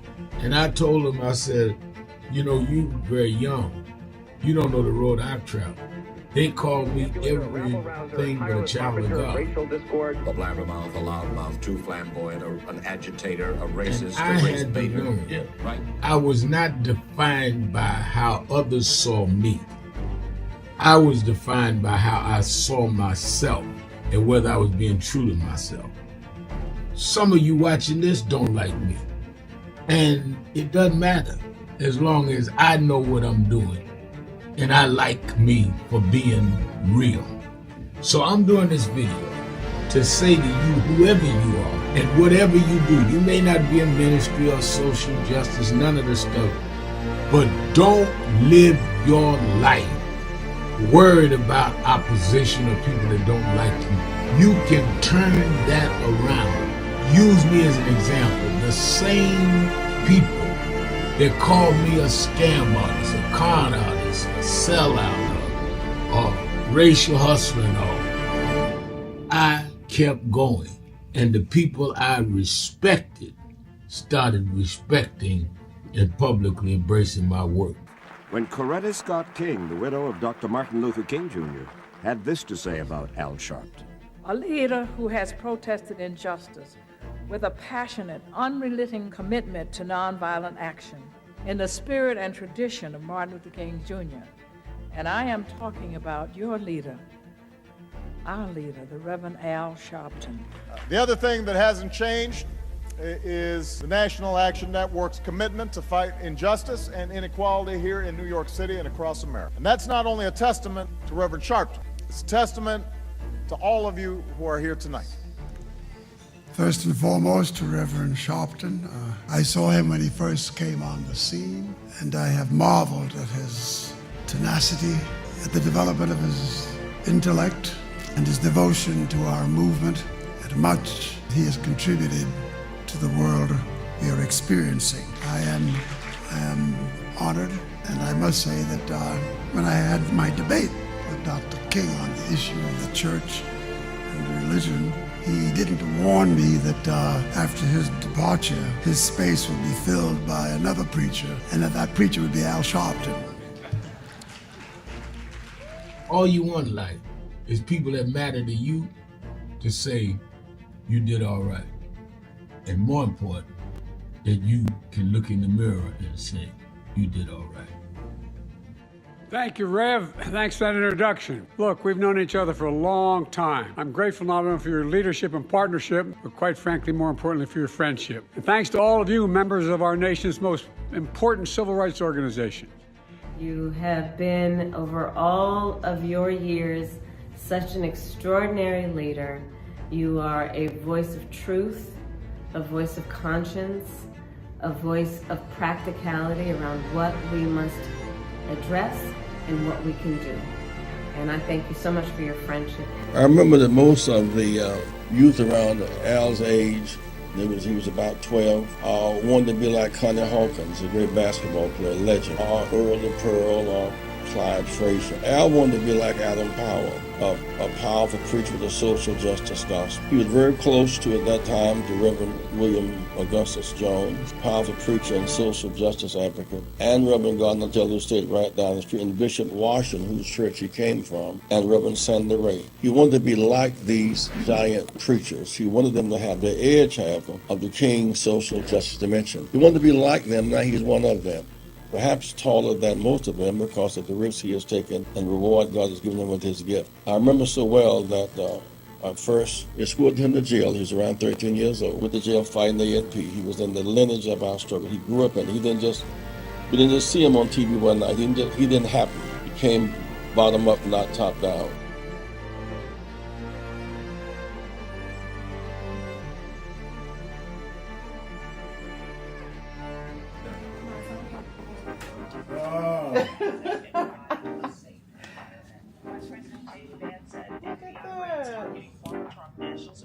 I got a Tony. You got it? My daughter won a Tony Award. That's crazy. All right, congratulations. Thank you.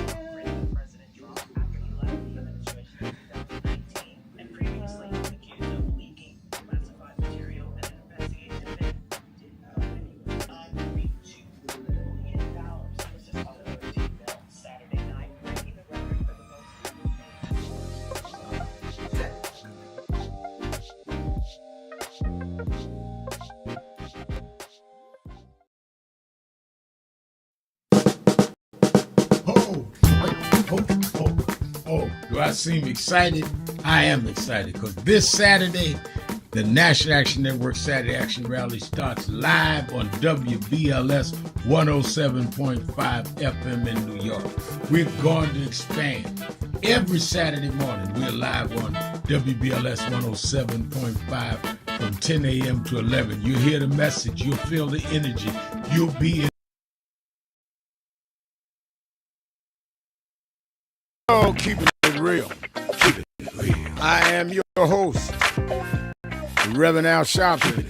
Reverend Charles Williams is our co-host. And you know, Reverend Williams, people are talking about the midterms next year, and they're going to be vitally important. And that is why the Republicans are trying desperately to redistrict certain districts so they can redraw lines where it will minimize the chance of some Democrats winning enough seats to fill that 4-seat deficit and make Hakeem Jeffries the chair, as well as they are cutting out districts that will cost us a some black representation. In Kansas City, they're talking about taking out Emmanuel Cleaver's district in districting in Missouri. So this is serious. This is a full court press, which is why it's important yesterday to mobilize and visually say to people, we're going to fight back. People say, I hear everywhere, all kinds of Democrats, black and white. Anybody fighting back? Well, we answered that yesterday. But now we have to continue to fight. And you've got to continue doing the work. For example, in New York and Detroit and other cities, there's a mayor's race. That ain't in 26. That's right now, this November. Tell us what's going on in the mayor's race in Detroit, Rem Williams. Yeah, I mean, I think you're absolutely right. I mean, and I want to make sure I shout out a couple of candidates. One city council candidate that showed up to the march, rode the bus, showed up to the march, and he's a finalist, Roy McAllister. Give him, we appreciate him. And Roy McAllister rode the bus from Detroit. He rode the bus from Detroit. That's right. He rode back from New York to Detroit. That's right. And he's running for the city council. He's running for city council. All right. Yeah. If he can ride the bus, I can call his name. I take attendance. I told y'all that yesterday. That's kind of. I mean, when you think about it, you had Mom Donnie there, who showed up in New York, and again, I that's one that I know of from Detroit that rode the bus. And then, of course, across the country. I think those are the things that make the difference between the people who you support and people who you're not supporting, or the people who support you, or the people who just not coming around to shake your hands. And I think to some degree, when I look at these races across the country, we don't. This is not a time where we need performance. This is a time where we need people who can provide results. And and so when I think about the mayor's race, it's going to be a tough race. And the reason why I say that is not just going to be tough to run for office and get in office. Once you get on the other side, see, Mondomny is going to have an issue, and he's going to have a fight not just on this side. He's going to fight on the other side. And that's the reason why you want to make sure you have the folks who fight to fight with you when you get on that other side. Same thing in Detroit. Mary Sheffield she's the front runner. She's likely gonna win, I think anyway, and she's likely to get in office. But you don't need my support to support you to get in office. You need my support because on the other side of this election is where you're really gonna really see the fight. And I think that's a lot of times these elected officials forget that. It's not just to get elected, it's to actually stay in the office once you get elected. As you could see, Mayor Eric Adams, tough 4 years. And Kwame Kilpatrick, tough 8 years. I mean, the forces line up against you, especially when you're doing the bidding on behalf of the people. Yeah, no doubt about it. And they're gonna keep. You cannot expect to take power, and then they're gonna fight that like you the only one that wanted power. I mean, if nobody's fighting you, you don't have no power. You're absolutely right. Nobody fighting you if you don't have no power. And once you get that power, and especially when you say that you were going to fight on behalf of the people. And look, the bottom line is once you start changing contracts and once you start empowering people and hiring people who maybe some folk don't want you to hire, once you have to get to the point where you dealing with bond ratings and you dealing with all the credit bureaus and everything when it comes to city and municipal finance and all that, it's real tricky.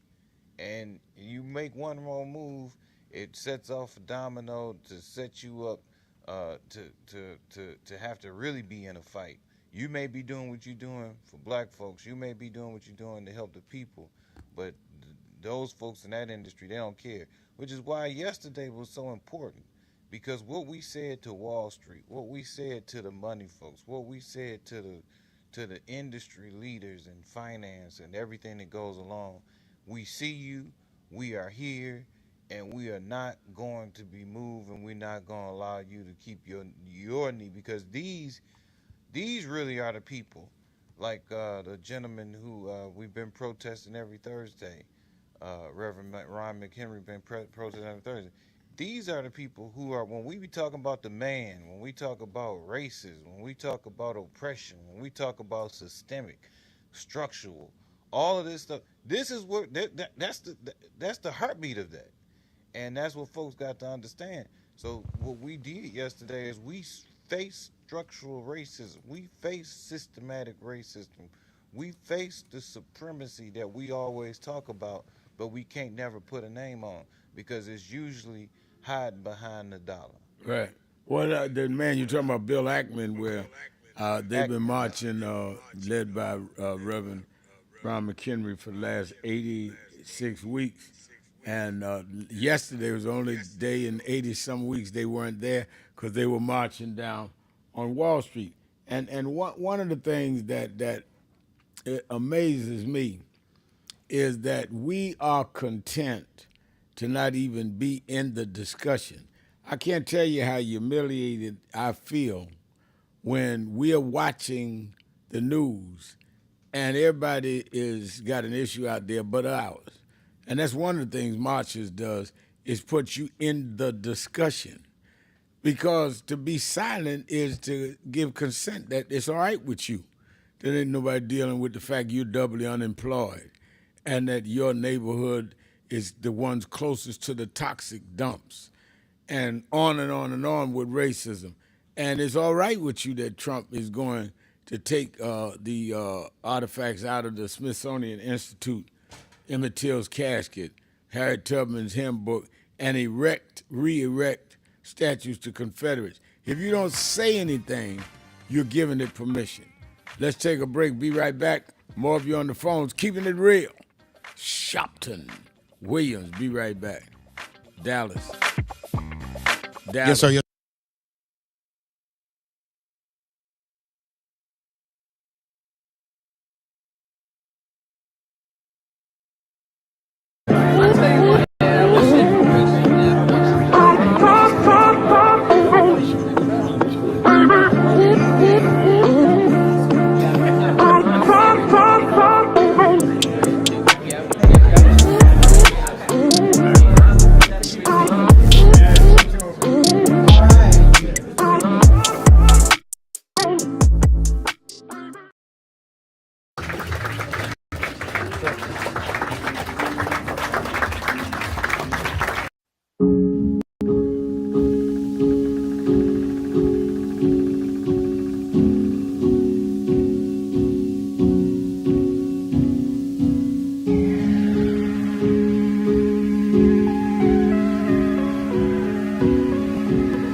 Do I seem excited?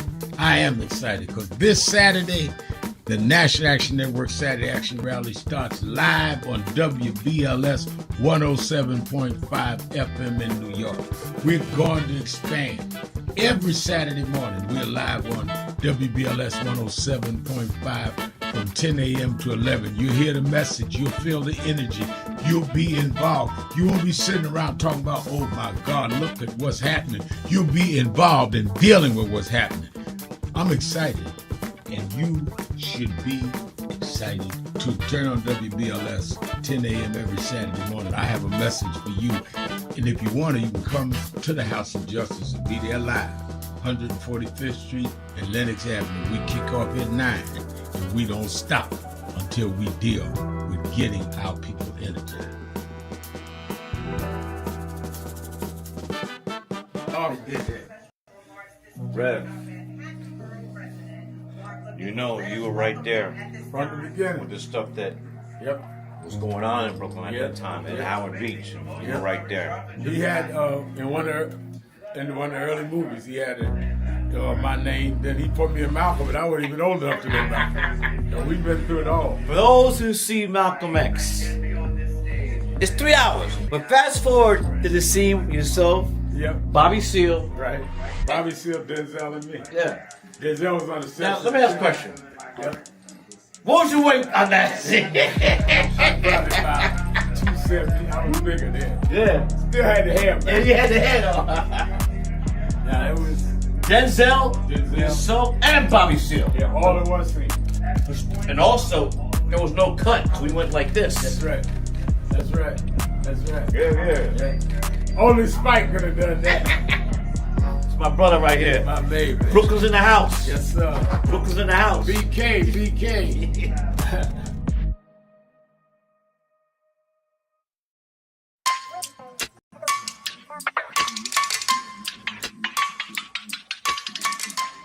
Hey, what's up? They got, they're doing, thank you. They're doing, what's on your mind? Yeah. All right, then, we got a birthday this week. I gotta talk about that. Oh, no. Happy birthday this weekend. And Carrie White's birthday, right? Corey's birthday's today. Yeah, and I gotta tell Reverend Bird be ready Daniel 5th chapter. I want him to read. And I'm ready. Got a message from today, so we'll be on the air in what? Half hour. Half hour. So tune in to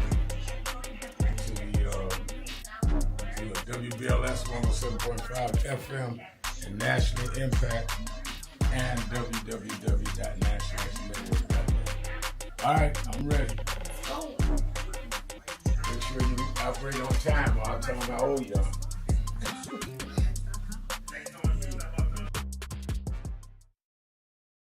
Stop going through your life like you are a co-star or a bit player in your own drama. No, you are the main star.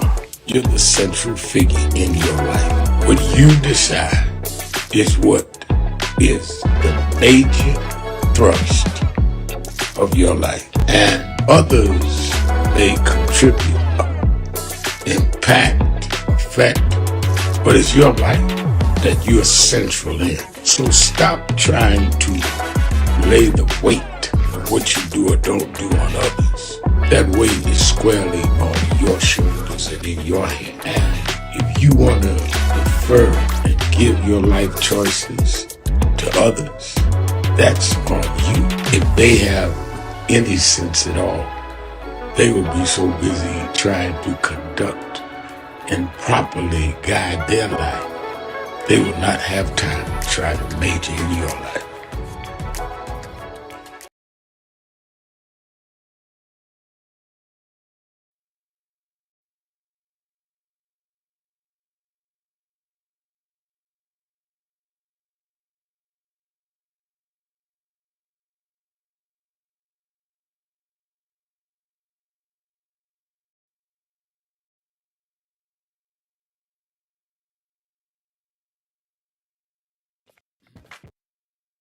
Keeping it real, keeping it real.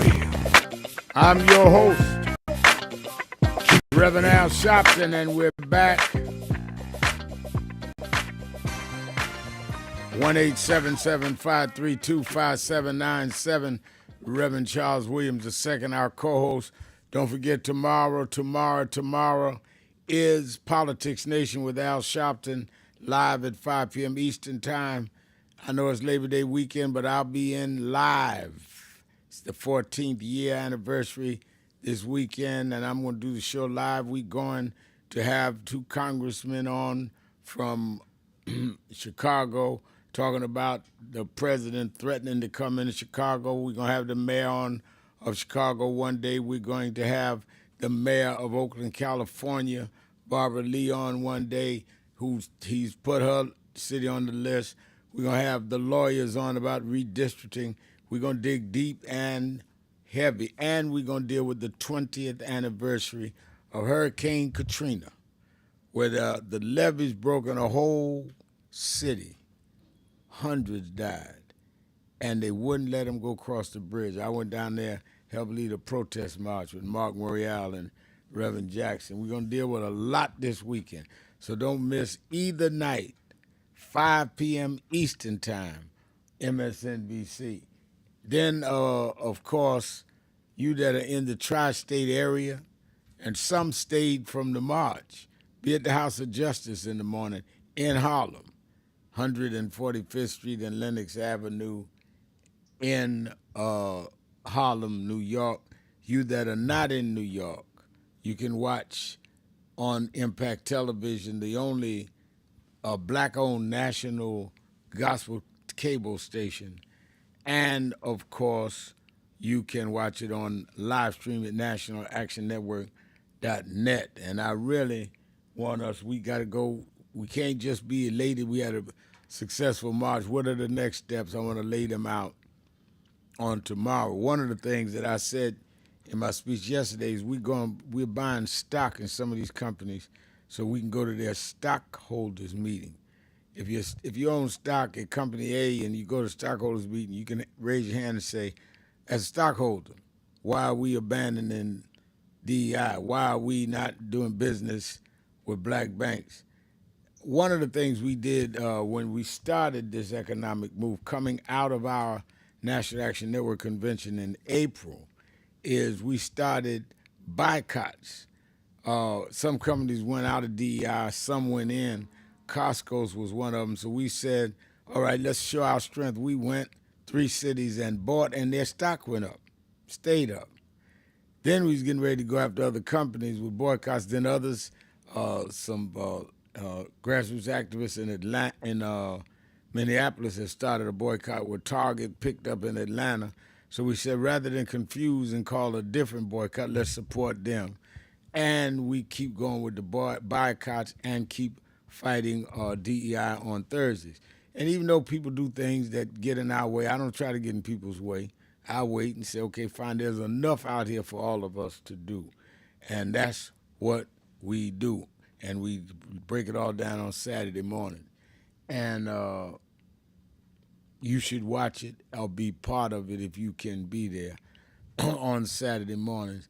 And, of course, you can, of course, tell everybody about what it is we're trying to do. Reverend Williams, what's going on at Saturday morning rally in Detroit, Michigan? Oh, yeah, Rev, we got action packed coming off of yesterday's action. Certainly, we want to invite folks to come out Saturday, 10 a.m., historic King Solomon Baptist Church, 6100 14th Street at the National Action Network, Michigan Midwest Saturday Action Rally. Rev, want to make sure we give you a happy anniversary on your 14th. And certainly, we're looking forward to seeing Politics Nation this weekend.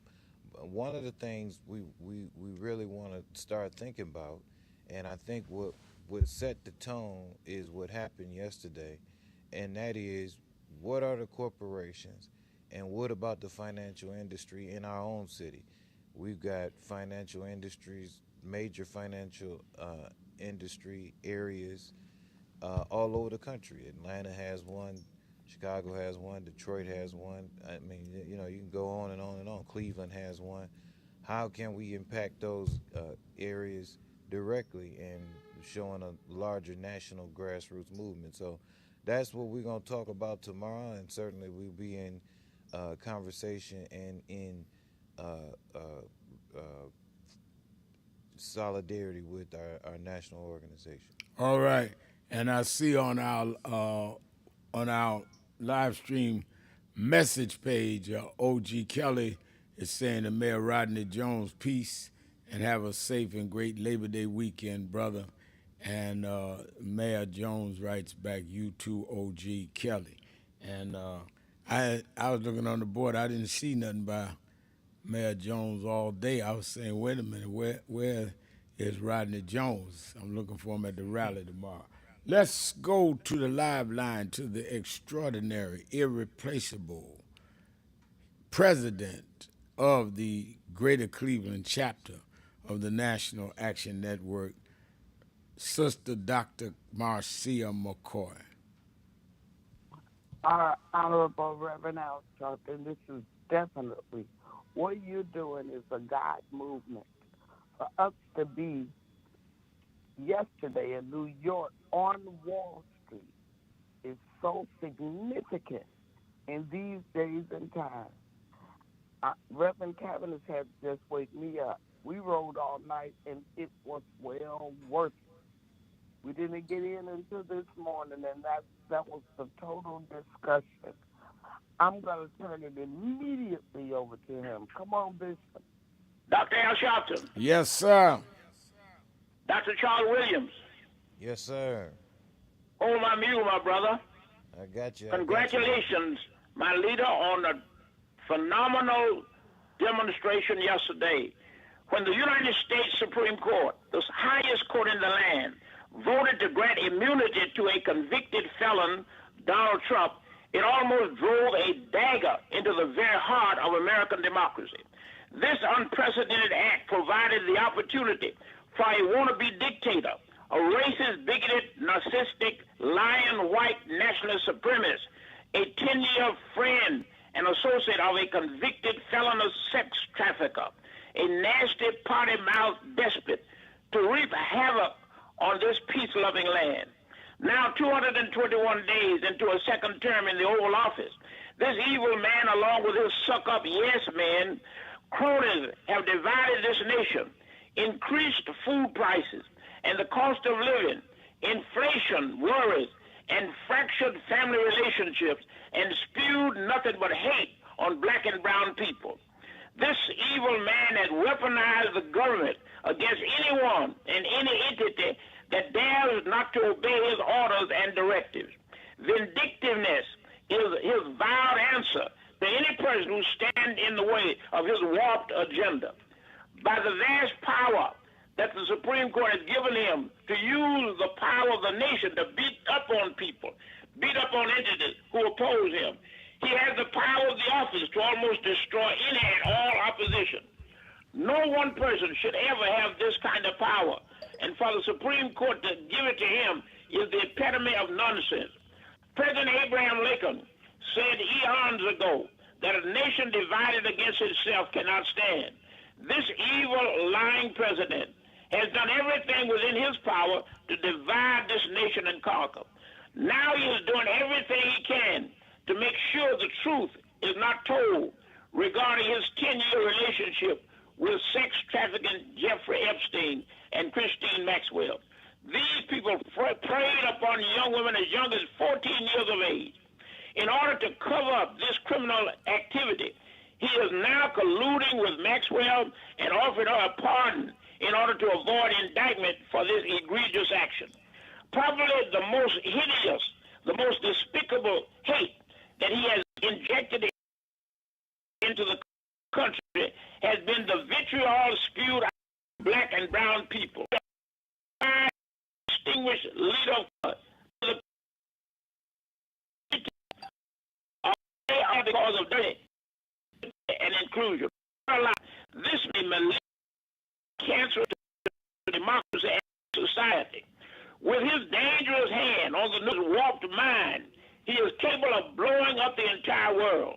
If this malignant cancer is not obliterated and driven from the premises of the world, this nation, the dagger that the Supreme Court drove into the heart of our democracy will have become the dagger that destroyed our country and this democracy. Resist this evil despot. Resist, resist, resist. Thank you, Doctor. Thank you for your call. Always glad to hear from the one and only Dr. Cavanish. Let me try to rush. Let me see if I can get Raj in here from Cleveland, Ohio. Raj? He hung up. Raj hung up. Raj is not there. Let me go to Dave then in Atlanta, Georgia. Dave? Hello, Reverend Sharpton. How you doing, sir? I'm doing very well. Okay. I want to thank you for your march. Hey, I missed it yesterday. I was listening out for it, and now I realize I missed it, the date. But I know we're short with time. I'm honored to speak with Reverend Williams, or at least let him know that's the reason why I called, because I was hoping you would do a membership drive. I want to be a part of NAN. I think I made telephone calls trying to figure out how to get certain chapters, but now I know to go to the National Edward Network.net to join. Right. So I'll be definitely doing that later on, because I also was motivated by Reverend Warren about sticking with you on assignment. I was given an assignment to maintain a campground, a black-owned campground that was well owned by a former slave, and I definitely want you to know about what's going on. I feel like I was falsely arrested because I cut the lock to go down a road that was a public road. Now it's a private road that you have to go to get to part of the campground. So the officer said he didn't charge me with going on the land because it's in dispute whether or not it's my land or the other people's land, but he's charging me with cutting the lock. And I was going there trying to plan a June 10th event, and now I'm going to miss this Labor Day event that's been going on 60 years there. And it's too much to talk about now, but yeah, I'll be talking with the local. Yeah, please talk to us locally. Join, and you can go right there. You're in Atlanta. We got an office. In fact, the bus just got back to Atlanta. They hit me. So thank you for your call. Let me thank Reverend Charles Williams. Let me thank all of you that called in. Let me especially thank you that traveled miles, some just getting home, to stand up in this troubling time. Believe me, it will make a difference, and we're going to keep going. And remember, whatever you do, wherever you go, tell somebody, tell anybody, tell everybody. Reverend Al told you personally, keep it real. Keep it real. Keep it real. I'll talk to you Monday.